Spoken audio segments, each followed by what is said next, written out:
ไปน้องร้านหน่อยได้เสื้อใหม่อเมรีเสื้อยี่ห้อดังอเมรีครับแม่โอ้คือกันไอต่อยเลยบัดนี้พอดีแล้วเนาะหลายชุดอยู่มีทั้งเขียนยาวมีทั้งเขียนสั้นบ่จะซื้อมา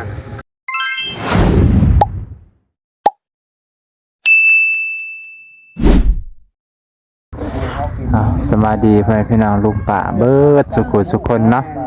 มันนี่บ่น้องมาซอยอายเพิ่นเอาเตียงลงไปพี่น้องหลังจากที่มาจากเฮือนแดงเข้ามาหาไปนวลพี่น้องนะพอดีมากับพอดีพ่อเพิ่นเลยพี่น้องซ้อมกับนัดกันเพิ่นน่ะมาแล้วคิดว่าเพิ่นสิมาฮอดแล้วบ่น้องก็เล่นรถมากับพอดียังหากะมาหากะเปิดกล้องพี่น้องนะว่าตกเตียงโคตรงามเลยพี่น้อง2อัน500,000ตกอันละ250,000พี่น้องคักอยู่เนาะไปยกย่อซอยเพิ่นไว้พี่น้องก็กล้วยฮอดแล้วบ่อยู่หันเด้อคอยสิไปหับเด้อโอเคบ่โอเคตามนั้นคอยมันบ่ถ้าครอบครัวเพิ่นเด้อมีแต่เด้อจัดการค่ะเนาะเนาะนี่จะในบ้านเพิ่นเด้อพี่น้องเด้อเนาะว่าครอบครัวใดเนาะบ่มีแน่เป็นแบบใดแน่วันนี้เฮาก็เข้าใจเนาะครับลุงศิระการที่เขาโมมีมาเนี่ยให้เราเต่ากันว่าคือชุดได้ในบ้านปลายไปอยู่ได้โอ้โหผมเคยทำการหรือว่าผมเป็นนะครับแต่ว่าเขาเองเป็นแบบผมผู้ว่าลูกเขาเนาะเขาอยู่แบบผมสามารถเขาจะไปช่วยเป็นมาได้ย่อเป็นหน้าได้สำนักคนธรรมดาได้พี่น้องให้เท่านั้นป่าได้ป่ะให้ป่าเด้อให้มันคือยังเกี่ยวขนาดนั้นเพื่อนก็เรื่องบ้านเป็นระวังให้ตัวเจนกลัวมันหน่อยจงรถไปเอาบ้านมันกบเจ้าบุญให้ระวังว่าเพื่อนเนาะเพื่อนละไปเลยป้าได้ไปได้เท้าโบราณเจ้า40โบราณบ้านไหนคันโบราณเนาะน้ำดื่มอะไรตรงนี้เนาะบ้านยังเคยบ่ได้ไปสักร้านนึงนี่เด้อว่าจันเนาะอะไรกับพี่จะได้นอนสมบัตินอนผ่านมาเพิ่นเอาเสื้อมาให้เนาะเลี้ยงรออันเนาะส่งขนาดไฟยังได้เตือนนึงเลยน่ะและเดี๋ยวเอาที่นี่ลงไปเอาเดี๋ยวพี่น้องเด้อเนาะเป็นไงแน่มองได้ไปเสร็จแล้วเดี๋ยวสิไปเรียนจังวันนี้เรียนบ่นี่นี่ครับเรียนบ่เนี่ยบ่ขอบอกครับเรียนไหนจังน่ะครับเรียนบ่เรียนไปที่ไว้ขายตัวน่ะเอาตัวลงก่อนโอ้กลับมาเนาะสบายดีบ่จุกเนี่ยบ่ได้เนาะเกือบมาน้ำล้างพี่น้องเอ้ยโอ้ยยังเกือบขาดแจ็คบ่เกือบขาดแจ็คบ่จะนี่โตเด้อนี่โอ้เกือบขาดจ้อนี่แน่รวมเกือบนะดูดีกว่าจะนี่เลยเนาะมาเตะพุ่งกับพ่อเด้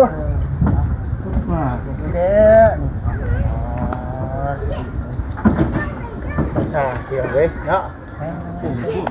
เขาท่าเขาสบายดีเด้อเนาะสบายดีเบิร์ดทุกคนหลายกล้องหมดกุ้งพักเป็นยัง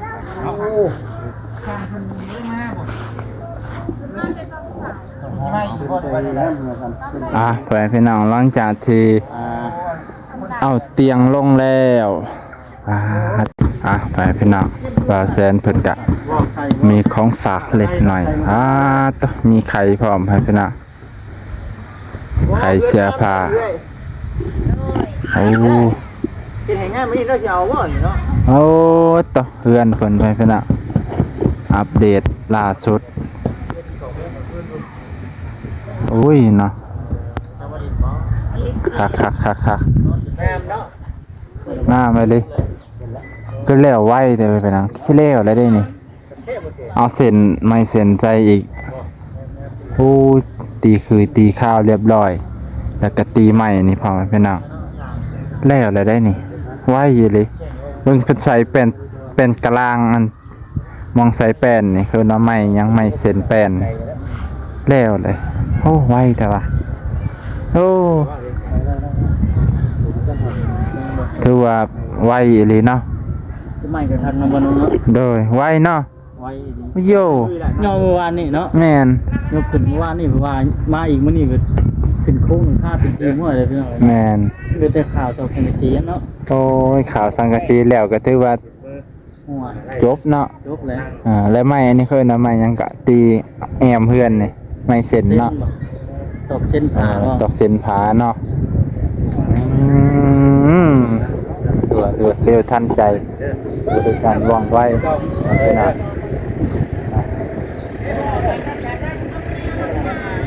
โยเป็นจังได ติดเพื่อนหลังใดโอ้ตัวเพิ่นกะมีของฝากของตอนให้พี่น้องหลาย สวัสดีมาดูกันเด้อ ปากก่อน มีเครื่องมาจะซื้อมาให้มื้อนี้นะเด้อถ้าว่า ตัวให้พี่น้องร้านหน่อยได้เสื้อใหม่อเมรีเสื้อยี่ห้อดังอเมรีครับแม่โอ้คือกันไอต่อยเลยบัดนี้ เอาลงพอดีแล้ว เนาะหลายชุดอยู่มีทั้งแขนยาวมีทั้งแขนสั้นบ่จะซื้อมาหลายชุดอยู่เลย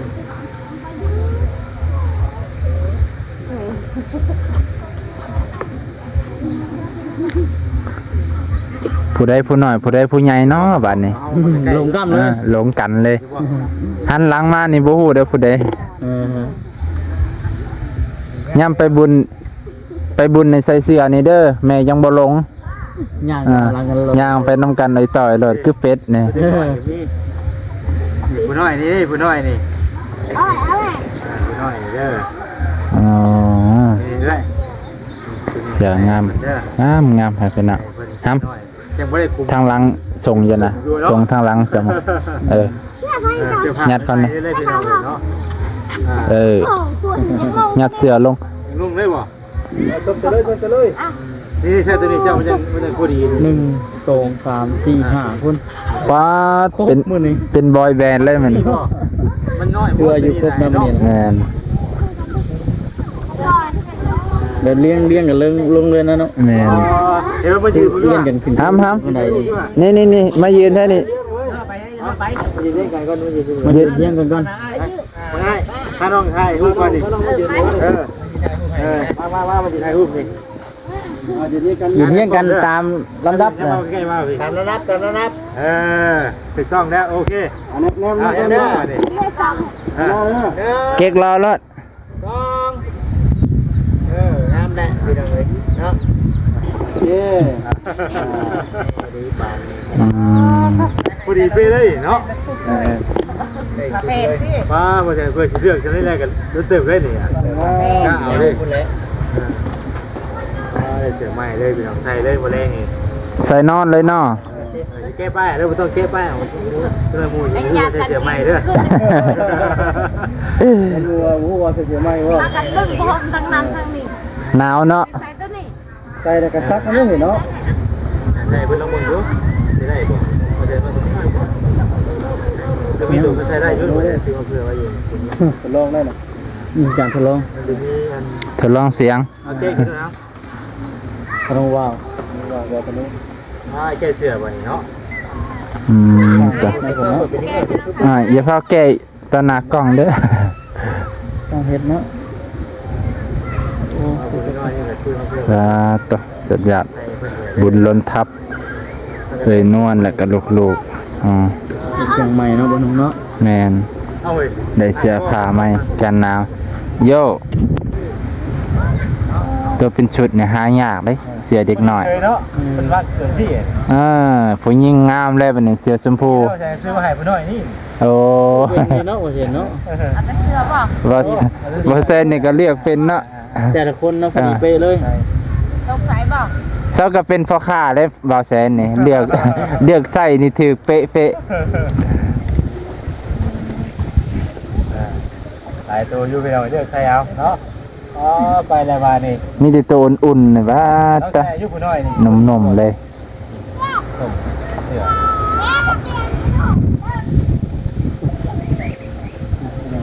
เนาะ มันนี่ก็สิจบเพียงเท่านี้ก่อนไปพี่น้องหลังจากที่บาเซนเพิ่นโย